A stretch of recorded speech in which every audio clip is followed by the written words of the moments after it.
রাজ্যে এবার ডিস্ট্রিক্ট অফিসে একাধিক পদে মানে ক্লার্ক পদ রয়েছে এবং একাধিক ডেটা এন্ট্রি পদ রয়েছে। এই সমস্ত পদে নতুন করে নিয়োগের বিজ্ঞপ্তি বার হয়েছে, যেখানে তোমাদেরকে আবেদন করার জন্য কি করতে হবে যাবতীয় ডিটেলস আজকের এই ভিডিওতে তোমাদেরকে আমি জানাতে চলেছি।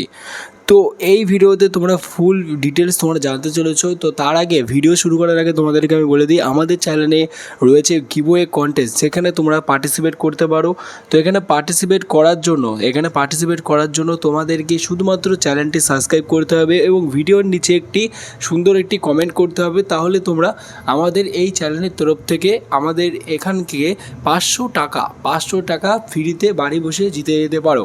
এবং যদি 1 থেকে 10-এর মধ্যে তোমাদের নাম আসে তাহলে তোমরা পাবে হচ্ছে স্মার্টফোন। তো এই গিভওয়ে কন্টেস্টটা চলছে, তোমরা পার্টিসিপেট করতে চাইলে শুধুমাত্র যারা আমাদের চ্যানেলে নতুন এবং পুরাতন সাবস্ক্রাইবার রয়েছে, ঠিক আছে, যারা পুরাতন সাবস্ক্রাইবার রয়েছে তাদের সাবস্ক্রাইব করার দরকার নেই, শুধুমাত্র মানে যাদের সাবস্ক্রাইব করা আছে অলরেডি তারা শুধুমাত্র নিচে কমেন্ট করো, আর যারা নতুন আছে অবশ্যই সাবস্ক্রাইব করো, তাহলে তোমরা পার্টিসিপেট করতে পারবে।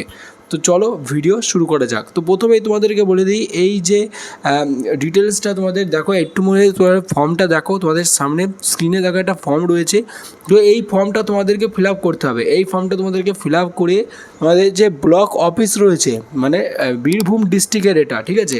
তো এই বীরভূম ডিস্ট্রিক্টের ব্লক অফিসে এই যে ফর্মটা সেটা তোমাদেরকে দেখাচ্ছি আমি, ঠিক আছে। কিন্তু এই একই ফর্ম তোমাদের এলাকাতেও তোমরা পাবে। সেখানে তোমরা তোমাদের যে ব্লক রয়েছে ব্লক অফিসে তোমাদেরকে এই ফর্ম জমা দিতে হবে।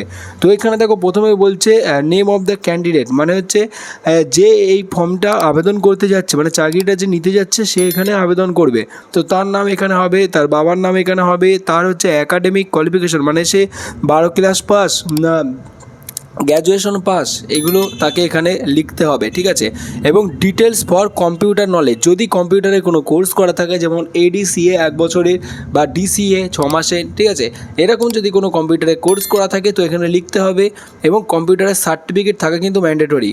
তো এবং তার সাথে বলে দিই, এখানে তোমাদের রেসিডেন্সিয়াল যে অ্যাড্রেস রয়েছে সেটা এখানে লিখতে হবে এবং পার্মানেন্ট অ্যাড্রেস এবং পিনকোড এখানে লিখতে হবে। সাথে এখানে কন্ট্যাক্ট নাম্বার এবং মেল আইডি এটা তোমাদেরকে এখানে লিখতে হচ্ছে, ঠিক আছে। তো তারপর দেখে নাও ফর্মে আরও অনেক কিছু আছে, যেটা হচ্ছে জেন্ডার, তারপর হচ্ছে তোমরা এখানে পে স্কেল, ঠিক আছে, এখানে নো লিখবে যেহেতু এর আগে তোমরা কোনো জায়গায় সরকারি চাকরি করোনি, ঠিক আছে, বা যদি করে থাকো তো এখানে ইয়েস লিখবে।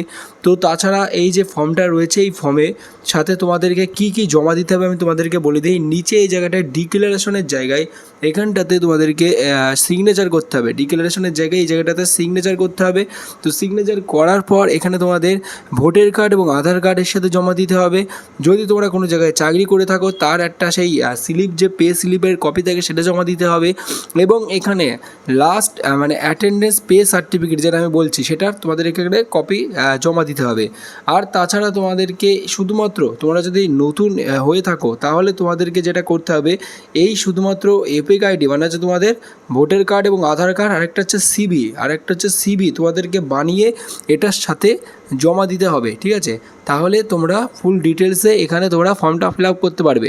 তো এটা আপাতত যে ফর্মটা তোমাদেরকে আমি দেখাচ্ছি এটা হচ্ছে বীরভূম ডিস্ট্রিক্টের ফর্ম। এটা হচ্ছে তোমাদের যে ব্লক রয়েছে সেখানে যদি তোমরা ক্লার্কের চাকরি করতে চাও তো তোমাদের জন্যও এরকমই একটা ফর্ম আছে। তো সেই ফর্মটা তোমরা যারা যারা আবেদন করতে চাও অবশ্যই তোমাদের জেলার নামটা ভিডিওর কমেন্টে জানিয়ে দাও। আমি অবশ্যই তোমার চেষ্টা করব তোমাদেরকে তোমাদের এলাকার যে ফর্ম রয়েছে, ঠিক আছে, প্রত্যেকের যারা যারা জেলার নামটা লিখবে সেগুলো ডিটেলসে আমি তোমাদেরকে জানিয়ে দেওয়ার। তো অবশ্যই কমেন্টে নিজেদের জেলার নামটা লিখতে ভুলবে না, অবশ্যই কমেন্টে নিজেদের জেলার নামটা লিখবে। তো thank you for watching this video.